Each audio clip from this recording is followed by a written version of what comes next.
जय माता दी। आप सभी को नवरात्रि की हार्दिक शुभकामनाएं। मैं रेनू राय स्वागत करती हूं आपके अपने channel Saanvi blogs life of housewife में। आइए नवरात्रि के पावन अवसर पर मैं आपको सुनाती हूं नवरात्रि की व्रत कथा। एक बार की बात है, प्राचीन काल में किसी नगर में एक ब्राह्मण रहा करता था। वो भगवती दुर्गा का भक्त था। उसके संपूर्ण सद्गुणों से युक्त सुमति नाम की एक बहुत ही सुंदर कन्या उत्पन्न हुई। वो कन्या सुमति अपने पिता के घर बाल्यकाल में अपनी सहेलियों के साथ क्रीड़ा करती हुई इस प्रकार बढ़ने लगी जैसे शुक्ल पक्ष में चंद्रमा की कली बढ़ती है। उसके पिता प्रतिदिन जब दुर्गा जी की पूजा करके होम किया करते, वह भी उनके साथ नियम से वहां उपस्थित रहती। एक दिन सुमति अपनी सखियों के साथ खेल में लग गई और भगवती के पूजन में उपस्थित नहीं हुई। उसके पिता को पुत्री की ऐसी असावधानी देखकर क्रोध आया और उसने अपनी पुत्री से कहा, अरे दुष्ट पुत्री, आज तूने भगवती का पूजन नहीं किया। इस कारण मैं किसी कुष्ठ रोगी या दरिद्र मनुष्य के साथ तेरा विवाह करूंगा। पिता का ऐसा वचन सुनकर सुमति को बहुत दुख हुआ और उसने पिता से कहा, हे पिता, मैं आपकी कन्या हूँ। मैं सब तरह से आपके अधीन हूँ। जैसी आपकी इच्छा हो वैसा ही करो। राजा से, कुष्ठी से, दरिद्र से या किसी के साथ भी मेरा विवाह कर दो, पर होगा वही जो मेरे भाग्य में लिखा होगा। मेरा तो अटल विश्वास है, जो जैसा कर्म करता है उसको कर्मों के अनुसार वैसा ही फल प्राप्त होता है, क्योंकि कर्म करना मनुष्य के अधीन है और फल देना ईश्वर के अधीन है। जैसे अग्नि में पड़ने से त्रादी उसको अधिक प्रदीप्त कर देते हैं, इस प्रकार कन्या के निर्भयता के ऐसे वचन सुनकर ब्राह्मण और क्रोधित हो गया और उसने अपनी कन्या का विवाह एक कुष्ठ रोगी के साथ कर दिया और बहुत क्रोधित होकर उससे कहने लगा, हे पुत्री, अपने कर्म का अब तुम फल भोगो। देखते हैं भाग्य के भरोसे रहकर तुम क्या करती हो। पिता के ऐसे कटु वचन सुनकर सुमति मन में विचार करने लगी, अहो मेरा बड़ा दुर्भाग्य है जिससे मुझे ऐसा पति मिला। इस तरह अपने दुख का विचार करती हुई वो कन्या अपने पति के साथ वन में चली गई और डरावने कुशायुक्त उस निर्जन वन में उन्होंने रात बड़े कष्ट से व्यतीत की। उस गरीब बालिका की ऐसी स्थिति देख भगवती उसके पुराने जन्म के पुण्य के प्रभाव से वहां प्रकट हो गई और उन्होंने सुमति से कहा, हे दीन ब्राह्मणी, मैं तुझसे प्रसन्न हूँ। तुम जो चाहे वर मांग सकती हो। भगवती दुर्गा का यह वचन सुनकर वो ब्राह्मणी बोली, आप कौन हैं? वो सब आप मुझसे कहो। सुमति की यह बात सुनकर देवी ने कहा, मैं आदि शक्ति भगवती हूँ और मैं ही ब्रह्मा विद्या व सरस्वती हूँ। प्रसन्न होने पर मैं प्राणियों का दुख दूर कर उनको सुख प्रदान करती हूँ। हे ब्राह्मणी, मैं तुझ पर तेरे पूर्व जन्म के पुण्य के प्रभाव से प्रसन्न हूँ। तुम्हारे पूर्व जन्म का अब मैं तुम्हें वृतांत सुनाती हूँ, ध्यान पूर्वक सुनो। तू पूर्व जन्म में भील की स्त्री थी और अत्यंत पतिव्रता थी। एक दिन तेरे पति को चोरी के अपराध में पकड़ लिया गया। चोरी करने के कारण तुम दोनों को सिपाहियों ने पकड़ लिया और ले जाकर जेल में डाल दिया। उन लोगों ने तुम्हें और तुम्हारे पति को भोजन भी नहीं दिया।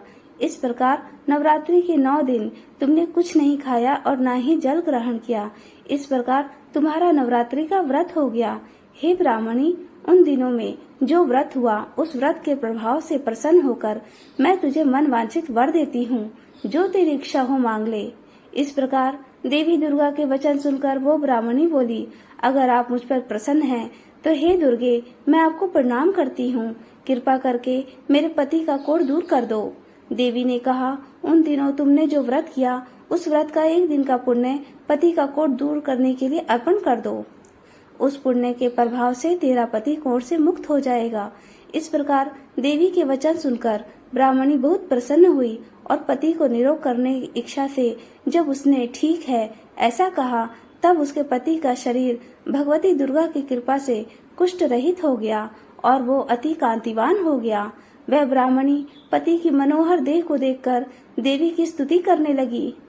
वो बोली, हे दुर्गे, आप दुर्गति को दूर करने वाली हैं, तीनों लोगों संताप हरने वाली हैं, समस्त दुखों का नाश करने वाली हैं, रोगी को निरोग करने वाली हैं और प्रसन्न होने पर मनोवांछित फल देने वाली हैं और दुष्टों को भी नाश करने वाली अब आप जगत की माता हो। हे अम्बे, मुझे निरपराध अबला को मेरे पिता ने कुष्ठी मनुष्य के साथ ब्याह दिया और घर से निकाल दिया।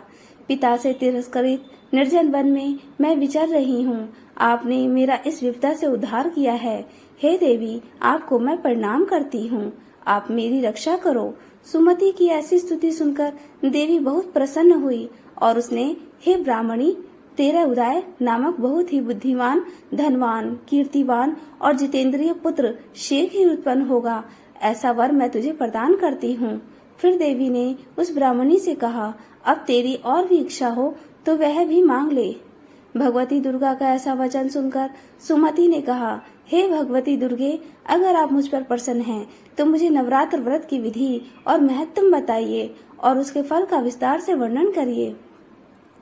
देवी ने कहा, मैं तुम्हें संपूर्ण पापों को दूर करने वाले नवरात्र व्रत की विधि बताती हूँ, जिसको सुनने से मोक्ष की प्राप्ति होती है। आश्विन मास के शुक्ल पक्ष की प्रतिपदा से लेकर 9 दिनों तक विधि पूर्वक व्रत करो। यदि दिन भर व्रत न कर सको तो एक समय भोजन करो। विद्वान ब्राह्मणों से पूछकर घट स्थापना करो और वाटिका बनाकर उसको प्रतिदिन जल से सींचो। महाकाली, महालक्ष्मी और महासरस्वती देवी की मूर्तियां स्थापित कर उनकी नित्य विधि सहित पूजा करो और पुष्पों से विधि पूर्वक अर्घ दो। बिजौरा के फल से अर्घ देने से रूप की प्राप्ति होती है। जायफल से अर्घ देने से कीर्ति, डाक से अर्घ देने से कार्य की सिद्धि होती है। आंवले से अर्घ देने से सुख की प्राप्ति और केले से अर्घ देने से आभूषणों की प्राप्ति होती है। इस प्रकार से पुष्पों और फलों से अर्घ देने से व्रत समाप्त होने पर 9वें दिन यथाविधि हवन करो। खांड, घी, गेहूं, शहद, जौ, तिल, बेल, नारियल, दाख और कदम से हवन करो। गेहूं से होम करने से लक्ष्मी जी की प्राप्ति होती है।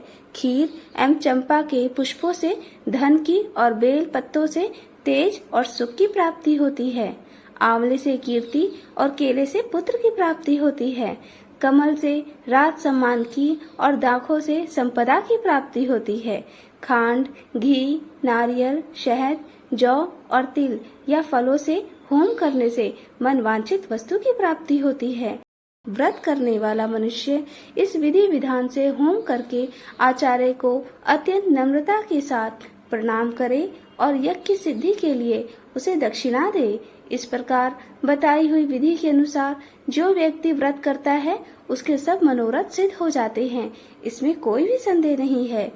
इन 9 दिनों में जो कुछ दान दिया जाता है उसका करोड़ों गुना फल मिलता है। इस नवरात्र व्रत करने से अश्वमेघ यज्ञ का फल मिलता है। हे ब्राह्मणी, इन संपूर्ण कामनाओं को पूर्ण करने वाले उत्तम व्रत को तीर्थ, मंदिर या घर में विधि अनुसार करो।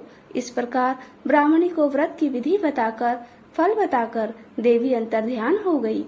जो भी इस व्रत को भक्ति पूर्वक करता है वह इस लोक में सुख प्राप्त करके अंत में दुर्लभ मोक्ष को प्राप्त होता है। यह इस दुर्लभ व्रत का महत्व है जो मैंने आपको सुनाया है। बोलो देवी भगवती की जय। आप सभी पर देवी भगवती की कृपा बनी रहे। तो यह थी नवरात्र की व्रत कथा।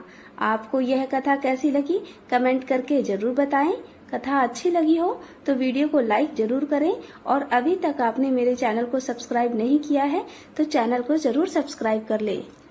अंत में, या देवी सर्वभूतेषु शक्ति रूपेण संस्थिता नमस्तस्यै नमस्तस्यै नमस्तस्यै नमो नमः। माता रानी की कृपा आप सभी पर बनी रहे। धन्यवाद।